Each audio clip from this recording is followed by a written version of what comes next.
Salam, Bapak Ibu, saudara-saudara yang kekasih di dalam nama Tuhan Yesus Kristus. Kita masih beribadah di rumah. Minggu tanggal 19 April 2020 ini, kita akan mendengarkan firman Tuhan dari kitab Injil Yohanes pasal 20 ayat 19 sampai dengan 31. Sebelum kita mendengarkan firman Tuhan, mari kita berdoa. Bapa yang baik, Bapa di sorga, kami bersyukur kepada Tuhan, kami masih dapat memuliakan nama Tuhan dan beribadah di rumah-Mu. Kami bersyukur Tuhan, rumah kami menjadi tempat persemaian firman Tuhan. Bersabdalah Engkau Tuhan, supaya kami mendengarkan firman-Mu.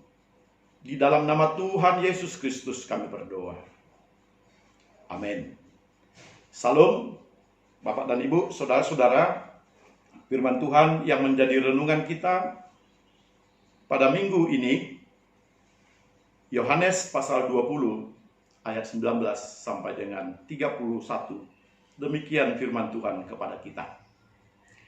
Ketika hari sudah malam, pada hari pertama minggu itu, berkumpullah murid-murid Yesus di suatu tempat dengan pintu-pintu yang terkunci, karena mereka takut kepada orang-orang Yahudi. Pada waktu itu, datanglah Yesus dan berdiri di tengah-tengah mereka dan berkata, "Damai sejahtera bagi kamu." Dan sesudah berkata demikian, ia menunjukkan tangannya dan lambungnya kepada mereka. Murid-murid itu bersukacita ketika mereka melihat Tuhan. Maka kata Yesus sekali lagi, "Damai sejahtera bagi kamu. Sama seperti Bapa mengutus aku, demikian juga sekarang aku mengutus kamu."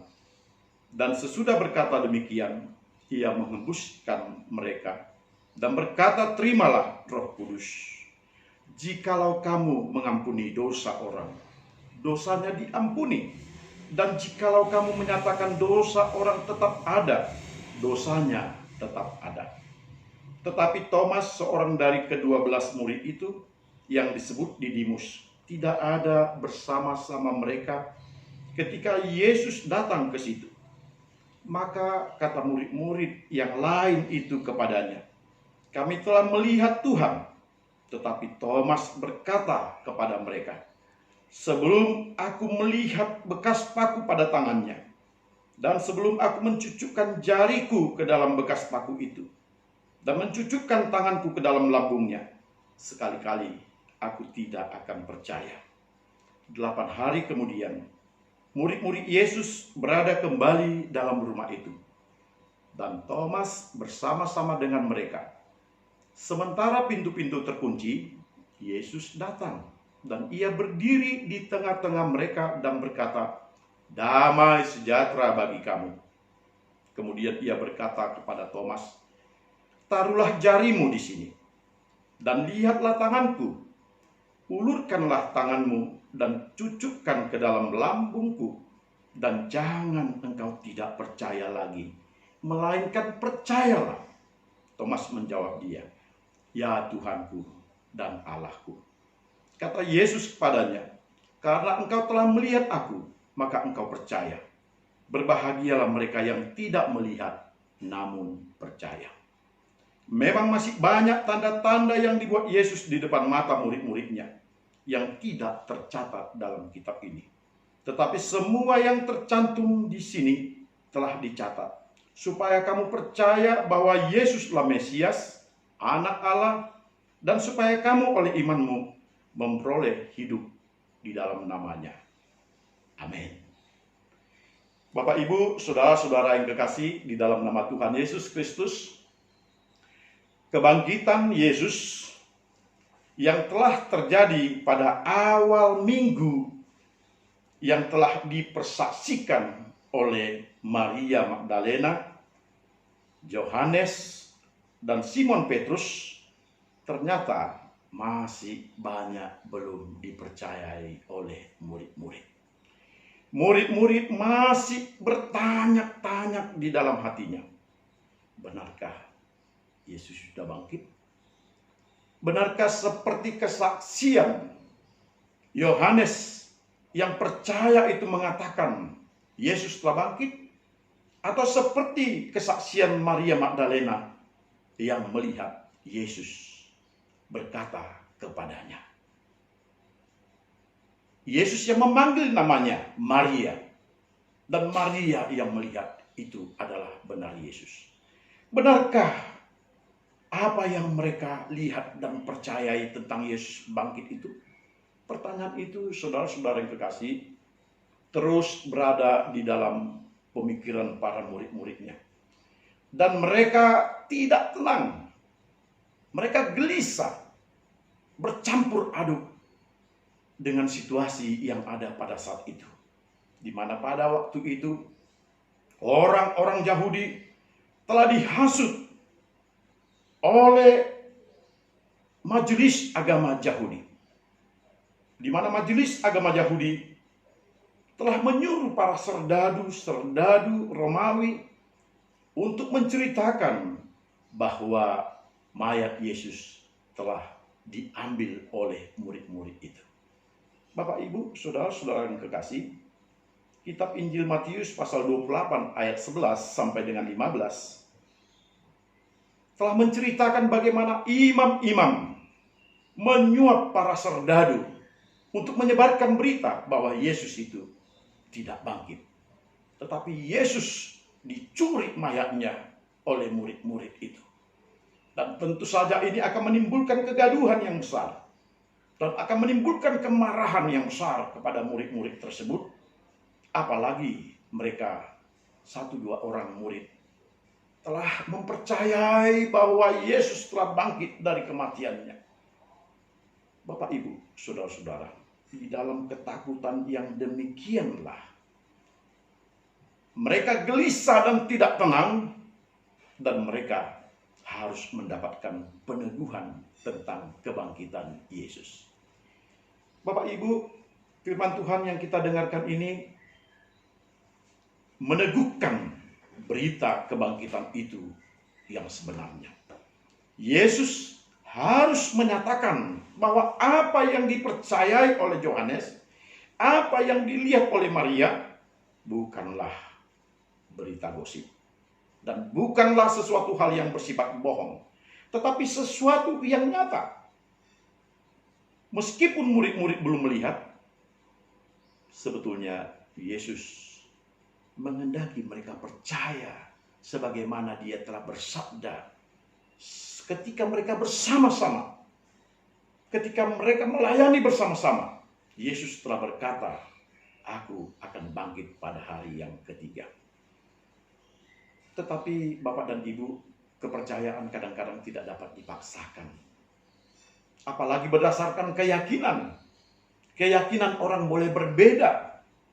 Meskipun mereka sama-sama murid, tetapi belum tentu mereka mempunyai iman yang sama.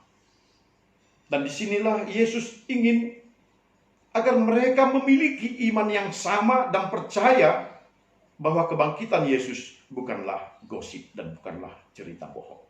Selain itu, tentu kebangkitan ini akan meneguhkan kepercayaan mereka untuk mereka tidak sangsi lagi bahwa Yesus telah bangkit, dan sekaligus mereka akan dibawa menjadi pemberita Injil yang menyaksikan Yesus telah bangkit dari kematiannya. Itulah sebabnya Bapak dan Ibu, murid-murid ini yang belum percaya kepada kebangkitan ini harus diteguhkan. Karena jikalau mereka masih berada di dalam ketakutan, maka tidak akan ada kesaksian tentang kebangkitan yang dapat dengan begitu luar biasa disampaikan kepada semua orang. Kebangkitan itu harus dipahami murid-murid, dan itu menjadi titik awal di mana mereka akan berangkat menjadi pelayan firman Tuhan. Kebangkitan itu akan menjadi dasar di mana mereka akan berani untuk menyaksikan firman Tuhan, menyaksikan kabar tentang Tuhan, memberikan keselamatan melalui kabar firman Tuhan, supaya setiap orang diyakinkan bahwa Yesus itu adalah Yesus yang telah bangkit dari kematiannya. Yesus yang telah mengalahkan kematiannya. Dan dengan demikian, murid-murid akan dapat melakukan tugas-tugasnya, menyaksikan kebenaran yang mereka lihat dan mereka percayai. Bapak, Ibu, dan saudara-saudara yang kekasih, percaya kepada kebangkitan itu menjadi dasar. Jikalau murid-murid percaya, maka murid-murid mempunyai keyakinan untuk siap menerima apapun yang akan diakibatkan oleh pemberitaan Injil. Konsekuensi apapun dan seberat apapun yang akan mereka terima, mereka akan siap karena iman mereka telah diteguhkan oleh kepercayaan tentang kebangkitan itu. Menghapuskan keraguan-raguan, itulah sebetulnya tugas dan tujuan Yesus datang pada malam ketika murid-murid sedang berkumpul di tempat itu. Dikatakan ketika pintu-pintu terkunci karena mereka takut. Tiba-tiba Yesus sampai ke tempat mereka, berdiri di hadapan mereka, dan dia menampakkan diri kepada mereka. Penampakan inilah sebetulnya yang akan menghapuskan keraguan-raguan tentang apa yang mereka sekarang ini hadapi.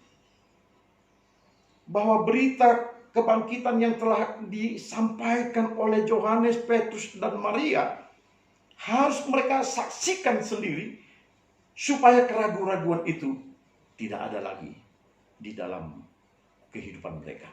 Supaya dengan keyakinan akan melihat kebangkitan itu, maka mereka boleh menyaksikan kepada semua orang benar adanya Yesus telah bangkit dari kematiannya.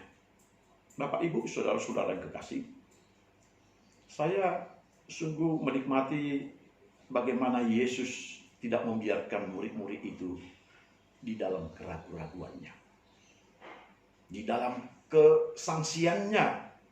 Karena apabila ragu-ragu dan sangsi, apabila tetap di dalam ketakutan, saya yakini sia-sialah 3 tahun mereka bersama-sama dengan Yesus.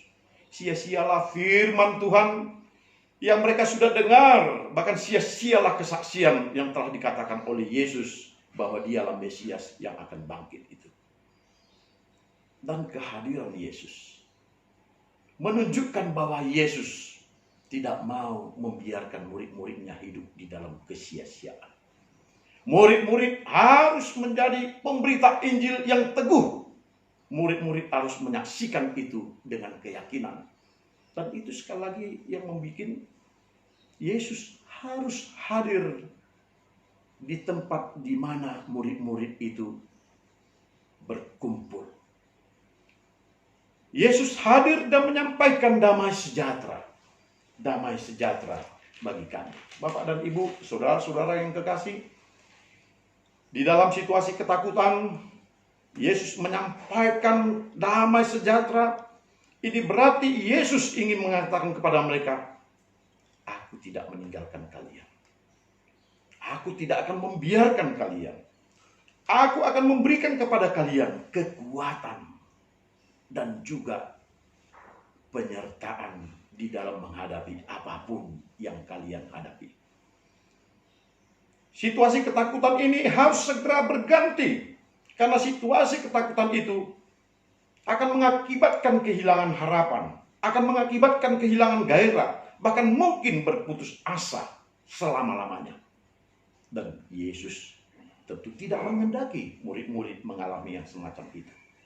Damai sejahtera bagi kamu. Lalu dia menunjukkan tangannya yang berbekas paku, lambungnya yang bekas tombak. Yesus mau mengatakan, inilah aku yang tersalib yang kamu lihat.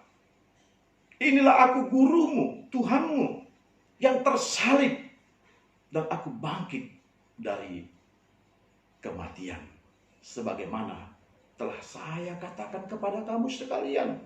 sebelum peristiwa ini terjadi, bahwa pada hari yang ketiga aku akan bangkit dari kematian. Bapak, Ibu, saudara-saudara yang kekasih, Yesus menunjukkan bukti tangan yang bekas paku, lambung yang bekas tombak. Tentu ini adalah suatu kesaksian di mana kita harus berpikir bahwa ini memang realita, bukan hantu, bukan bayangan. Karena bayangan tidak akan mempunyai tangan yang berbekas paku dan lambung yang berbekas tombak. Ini nyata Yesus, dan kesaksian yang menunjukkan tangan dan lambungnya ini untuk menyatakan bahwa sebagaimana aku telah mengalaminya, tanda-tanda itu masih ada padaku, dan inilah tanda-tanda itu. Bapak, Ibu, saudara-saudara, biasanya orang-orang Yahudi memang selalu menginginkan ada tanda-tanda. Tanda-tanda merupakan satu kesaksian, menjadi bukti dan menguatkan iman mereka.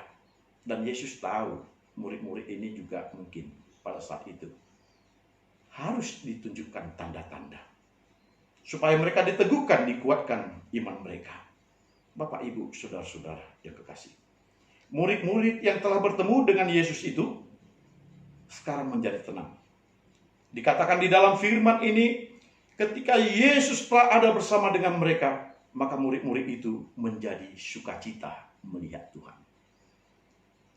Bapak, Ibu, saudara-saudara, murid menjadi tenang.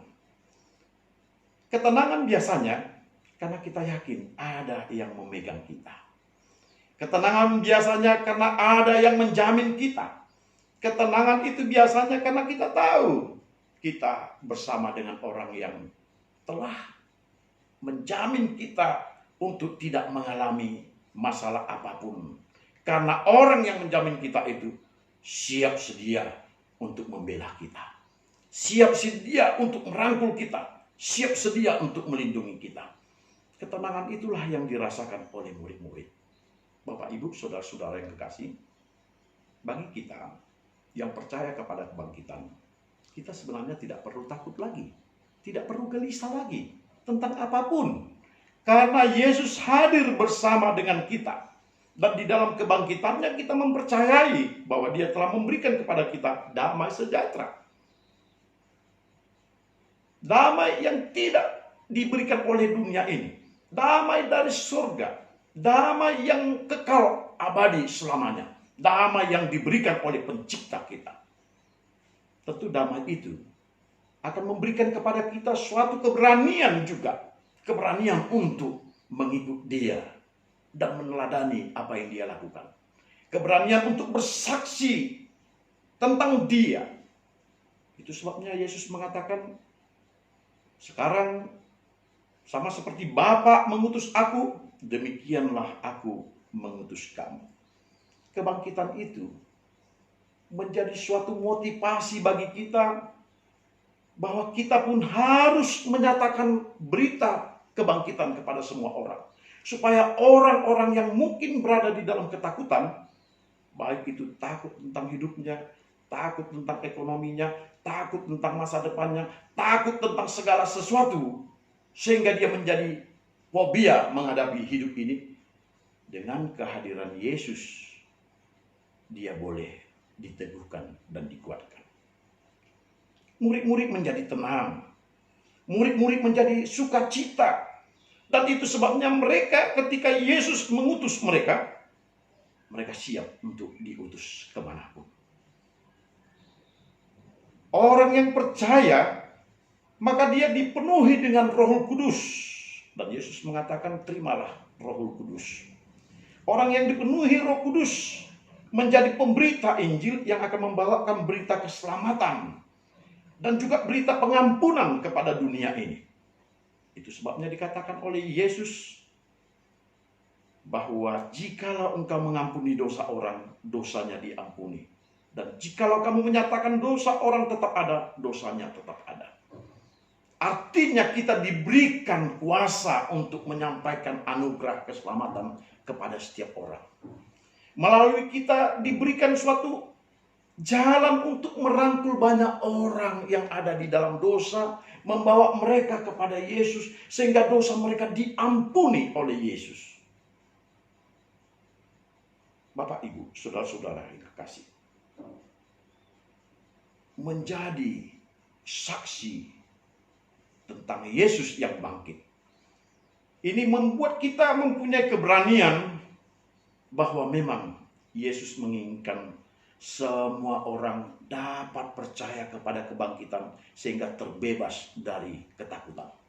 Siapapun yang belum menerima Yesus, siapapun yang belum percaya kepada Yesus, dia akan tetap tinggal di dalam ketakutan dan keraguan-raguan.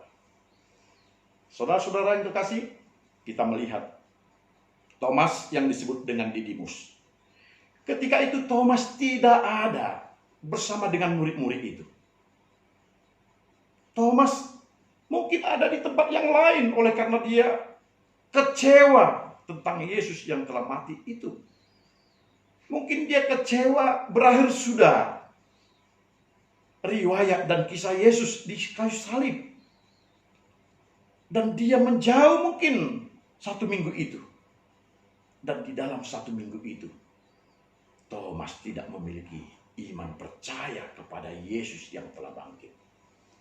Dan itu sebabnya ketika murid-murid itu mengatakan kepada Thomas bahwa mereka sudah melihat Tuhan, kami telah melihat Tuhan, kata murid-murid itu. Tetapi Thomas berkata kepada mereka, sebelum aku melihat bekas paku pada tangannya, dan sebelum aku mencucukkan jariku ke dalam bekas paku, bekas di dalam lambungnya, bekas tombak di dalam lambungnya, sekali-kali aku tidak akan percaya. Bapak dan Ibu boleh memahami bagaimana hancurnya kehidupan Thomas. 1 minggu dia hidup di dalam ketidakpercayaan. Dan ketika kematian Yesus, mungkin dia sudah merasakan hidupnya telah berakhir. Dan dia berada di dalam keputusasaan yang sangat luar biasa. Sampai-sampai murid-murid, teman-temannya, tidak dia percayai kesaksiannya yang menyatakan mereka telah melihat Yesus. Orang yang belum melihat Yesus, orang yang tidak mempercayai firman, orang yang tidak meyakini tentang kuasa Tuhan, hidupnya akan seperti Thomas, berada di dalam kegelisahan, keputusasaan, dan ketakutan. Apakah kita akan membiarkan orang-orang yang seperti itu untuk terus-menerus hidup di dalam ketakutan, kesangsian, dan putus asa? Bapak, Ibu, saudara-saudara yang kekasih, Yesus tidak menginginkan murid-muridnya satupun yang hilang dari kawanan murid-murid tersebut. Yesus menginginkan agar semua murid-murid percaya kepadanya, kecuali yang telah ditetapkan untuk binasa, yakni Yudas Iskariot. Maka oleh sebab itu, 8 hari kemudian, ketika murid-murid itu kembali berkumpul di tempat yang sama, Thomas juga ada di situ. Yesus menampakkan dirinya. Dan dia tahu Thomas tidak percaya kepada kebangkitannya. Itu sebabnya Yesus mengatakan, Thomas, cucukkanlah jarimu di bekas paku di telapak tanganku ini. Dan cucukkanlah tanganmu di lambungku di bekas tombak ini. Bapak, Ibu, saudara-saudara, apa yang dikatakan kepada Thomas ini sebetulnya adalah sesuatu untuk mengatakan kepada Thomas, Thomas, di mana posisimu dulu sebagai murid? Thomas, di mana jati dirimu? Engkau yang berani untuk bersama-sama dengan saya di dalam pelayanan, tetapi mengapa engkau tidak percaya kepada sabdaku? Engkau yang telah melihat banyak mujizat, tapi mengapa engkau tidak percaya kepadaku? Bapak, Ibu, saudara-saudara, Thomas ini sebenarnya tidak dapat kita katakan sebagai golongan orang yang penakut, orang yang sangsi, Karena Thomas mempunyai satu hal yang positif, yakni ketika para murid-murid mengatakan untuk tidak pergi menjumpai Lazarus, justru Thomas yang mengatakan, marilah kita bersama-sama dengan Yesus ke tempat Lazarus. Sekalipun orang-orang Yahudi akan melakukan berbagai halangan, kejahatan, bahkan membunuh, jangan takut. Jadi Thomas ini sebetulnya, Bapak dan Ibu, ada yang positif dari dirinya. Jadi tidak semua yang negatif. Tidak semua yang kita katakan orang yang ragu-ragu, orang yang bimbang, orang yang mendua hati, atau orang yang gampang putus asa. Tetapi Thomas juga memerlukan peneguhan. Thomas betul-betul memerlukan kekuatan daripada Tuhan.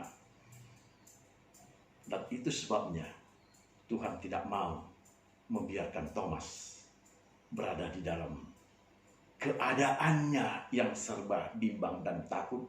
Karena dia tahu Thomas dapat menjadi penginjil yang luar biasa.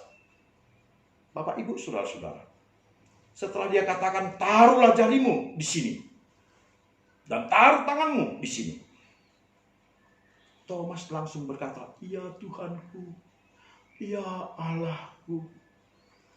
Kekaguman yang luar biasa menghinggapi Thomas. Thomas akhirnya meyakini bahwa memang ini karya Allah. Tidak ada seorang pun yang dapat bangkit dari kematiannya kalau bukan karena Tuhan yang melakukannya. Ya Tuhanku, ya Allahku adalah pengakuan bahwa memang Engkaulah Tuhan. Engkaulah Allah. Ya Allah, dimuliakanlah Engkau. Peristiwa ini tidak pernah saya alami. Dan peristiwa ini telah meyakinkan saya bahwa ada kekuatan yang besar yang telah terjadi. Allah sendiri yang turut tangan melakukan ini. Dan Thomas percaya kepada Yesus. Bapak, Ibu, saudara-saudaraku yang kekasih, kebangkitan itu dilihat oleh murid-murid yang lain. Kebangkitan itu telah meneguhkan murid-murid yang lain. Sehingga murid-murid tidak lagi mengalami ketakutan. Memang benar, untuk masa kita sekarang ini, kita tidak akan melihat peristiwa itu.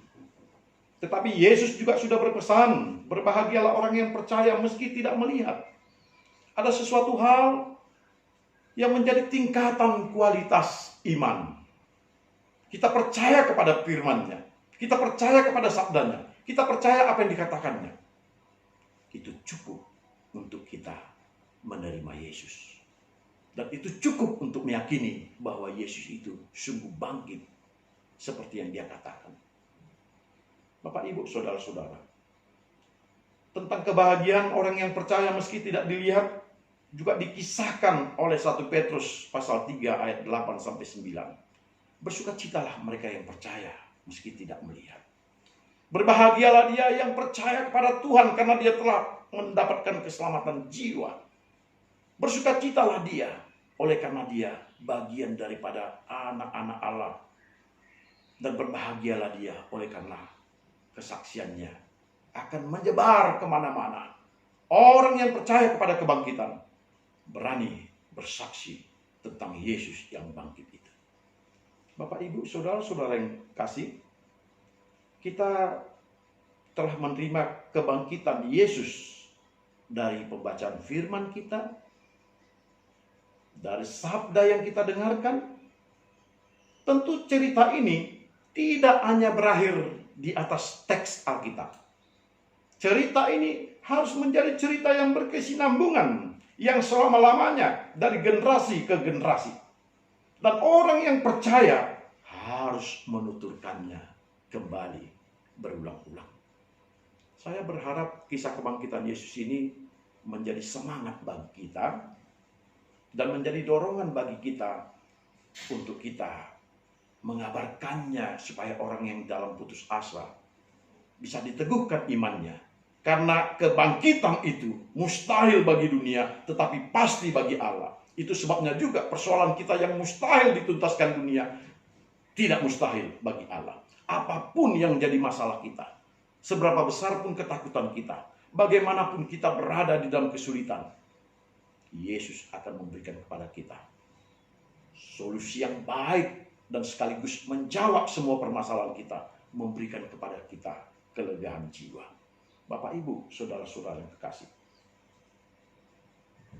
orang yang percaya kepada Yesus, dia harus mempercayai perintah dan kehendaknya,